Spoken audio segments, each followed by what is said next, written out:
Good morning class. कल हमने यहाँ तक पढ़ लिया था कि जो ऑथर होता है वो पानी से बाहर निकलने की बहुत कोशिश करता है, लेकिन वो पानी से बाहर नहीं निकल पाता है। और फिर हमने पढ़ा था कि I went down down endlessly, यानी मैं अनंत रूप से नीचे चला जाता हूँ। आई ओपन माई आइज़, मैं अपनी आँखों को खोलता हूँ। Nothing but water with a yellow glow, dark water that one could not see through, यानी वो कहता है कि मुझे सिर्फ एक काले कलर के गहरे पानी के सिवा कुछ भी दिखाई नहीं देता है। यानी कि वहाँ पे जो पानी था वो येलो कलर का था, लेकिन वो पानी जो था वो इतना गंदा और इतना मटमैला सा था कि वो उसके अलावा मुझे कुछ भी नहीं दिखाई देता है। And then sheer stark terror seized me, और उसके बाद में जो शेयर का मीन्स होता है शुद्ध, स्टार्क यानी कठोर, टेरर का मतलब होता है आतंक, भय, खौफ, सीज्ड यानी पकड़ लेना। और उसके बाद में क्या होता है कि एक शुद्ध कठोर भय ने, खौफ ने मुझे पकड़ लिया था, जकड़ लिया था। Terror that knows no understanding, एक ऐसा खौफ, ऐसा भय जिसको कोई भी नहीं समझ सकता था। Terror that knows no control, एक ऐसा खौफ जिसको कोई कंट्रोल में नहीं कर सकता था, कोई नियंत्रण में नहीं कर सकता था। Terror that no one can understand who has not experienced, experienced का मतलब होता है अनुभव करना। टेरर ऐसा भय जो कोई भी नहीं समझ सकता जब तक कि वह खुद एक्सपीरियंस ना कर ले, जो खुद अनुभव ना कर ले। यानी कि जो चीज़ मैंने अनुभव की थी, जिस डर से मैं गुज़र रहा था, मेरे उस डर को कोई भी नहीं समझ सकता था, क्योंकि जब तक कि वो खुद व्यक्ति उस डर को नहीं अनुभव कर लेता। आई वॉज श्रिकिंग अंडर वाटर, श्रिकिंग का मतलब होता है चीखना, चिल्लाना। मैं पानी के नीचे चिल्ला रहा था। I was paralysed under water, stiff rigid with fear. Stiff का मतलब होता है एकदम सा स्टीफ यानी एकदम पावरलेस जिसको बोलते हैं, जिसके अंदर बिल्कुल भी शक्ति नहीं होती है, कठोर, निर्जीव टाइप में। और रिजिड का मतलब होता है कठोर। तो ये कहता है कि मैं पानी के नीचे जो है बिल्कुल पैरालाइज्ड हो गया था, एकदम लकवाग्रस्त हो गया था, शक्तिहीन हो गया था, और डर के कारण जो है वो मैं बिल्कुल कठोर और एकदम डर के अंदर अकड़ सा गया था। Even the scream in my throat were frozen, scream का मतलब होता है चिल्लाना, चीख, थ्रॉट यानी गला, फ्रोज़न यानी जमना। और यहाँ तक कि मेरे गले के अंदर जो चीख थी वह भी जम सी गई थी। Only my heart and the pounding in my head said that I was still alive. Pounding का मतलब होता है धड़कन। सिर्फ मेरा हार्ट और मेरे सिर के अंदर की जो धड़कन थी वो ये बता रही थी कि मैं अभी भी जो है वह जिंदा था।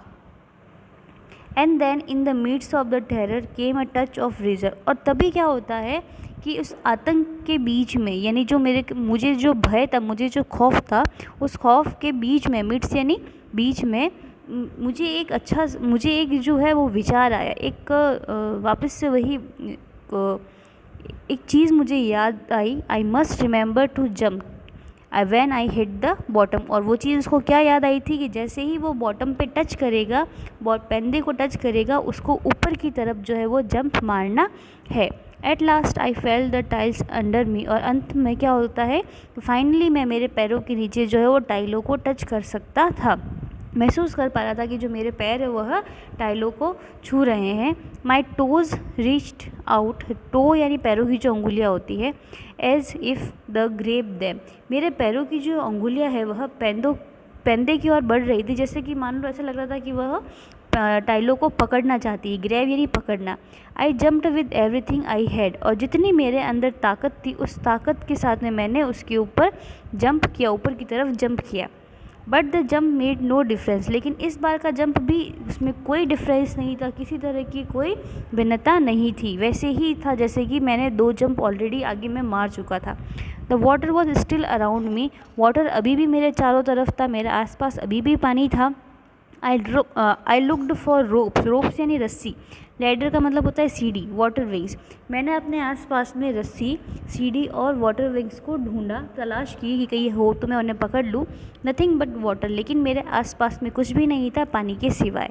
अ mass of yellow water, mass of मतलब होता है बहुत बड़ी मात्रा में, बहुत बड़ी विशाल मात्रा के अंदर जो था, वो जो येलो कलर का पानी था, उसने मुझे पकड़ रखा था।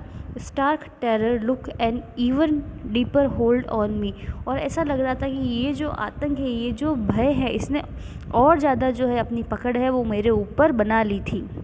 Like a great charge of electricity, बिल्कुल वैसे ही जैसे कि एक इलेक्ट्रिसिटी का जब शॉक हमको लगता है तो वो एक झटके के अंदर हमको कितना कठोर और एकदम जैसे निर्जीव बना देता है, तो उसी तरह से ये जो पानी का डर था उसने भी उसके ऊपर जो है बहुत गहरी और बहुत ही कठोर पकड़ जो अपनी बना ली थी। आई शुक एंड ट्रेम्बल विद फ्राइट, मैं डर से वहाँ पर काँप रहा था। माई आर्म्स वुडंट मूव, और मेरे जो हाथ थे वो बिल्कुल भी नहीं हिल पा रहे थे। माई लेग्स वुडंट मूव, मेरे जो पैर हैं वह भी नहीं हिल पा रहे थे। I try to call for help, मैंने वहाँ पर मदद के लिए बुलाने की कोशिश की। टू कॉल फॉर मदर, मैंने मेरी माँ को आवाज़ लगाने की कोशिश की। नथिंग हैपन, लेकिन कुछ भी नहीं हुआ।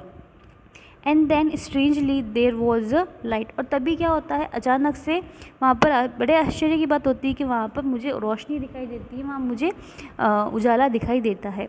I was coming out of the awful yellow water, और मैं उस गंदे से पीले पानी से, येलो वाटर से जो है वो बाहर आ रहा था। At least my eyes were, at least मेरी आंखें जो थी वह उस गंदे पानी से बाहर आ गई थी। My nose was almost out too, और मेरी जो नाक थी वह भी लगभग वहाँ से बाहर आ चुकी थी। देन आई स्टार्टेड डाउन और थर्ड टाइम, और अब मैं तीसरी बार जो है वो पानी के अंदर जाना शुरू करता हूँ। I sucked for air and got water, sucked का मतलब होता है खींचना, सोखना।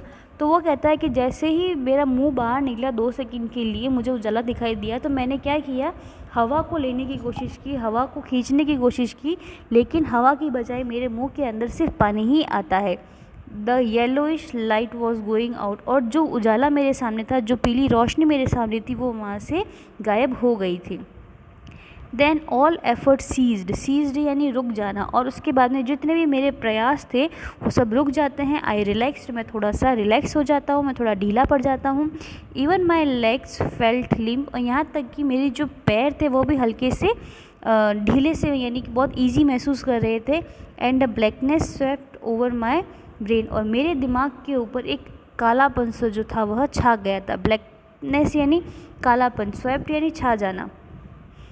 इट वाइप्ड आउट फियर, इसने जो डर था उस डर को मिटा दिया था। इट वाइप्ड आउट टेरर, इसने जो भय था, जो आतंक था, उसको मिटा दिया था। There was no more panic, अब मुझे किसी तरह का और डर नहीं था, किसी तरह की और कोई हड़कंप नहीं थी, मतलब हलचल नहीं थी।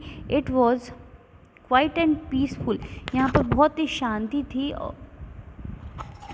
Nothing to be afraid of, अब कुछ डरने के लिए नहीं था। दिस इज़ नाइस, ये बहुत ही अच्छा लग रहा था। टू बी ड्राउजी, नींद में जाना बहुत ही अच्छा लग रहा था। टू गो टू स्लीप, और नींद में चले जाना चाहिए। नो नीड टू जंप, अब उछलने की भी आवश्यकता नहीं थी। टू टायर्ड टू जंप, और मैं जंप कर कर भी बहुत ज़्यादा थक गया था। It's nice to be carried gently, बहुत ही अच्छा लग रहा था कि जैसे कोई आपको बहुत ही अच्छे से किसी ने आपको उठा के रखा हुआ हो, बहुत ही अच्छे से आपको आहिस्ता आहिस्ता कोई जो है वो ले जा रहा हो। To float along in space, space यानी अंतरिक्ष, मान लो ऐसा लग रहा है कि आप अंतरिक्ष के अंदर जो है वो तैर रहे हो। फ्लॉट यानी तैरना। टेंडर आर्म्स अराउंड मी, मेरे आसपास की जो हाथ थे वो बहुत ही मुझे आराम महसूस करा रहे थे, बहुत ही ज़्यादा मुझे मुलायम लग रहे थे, कोमल लग रहे थे। टेंडर यानी कोमल, आर्म्स यानी भुजाएं।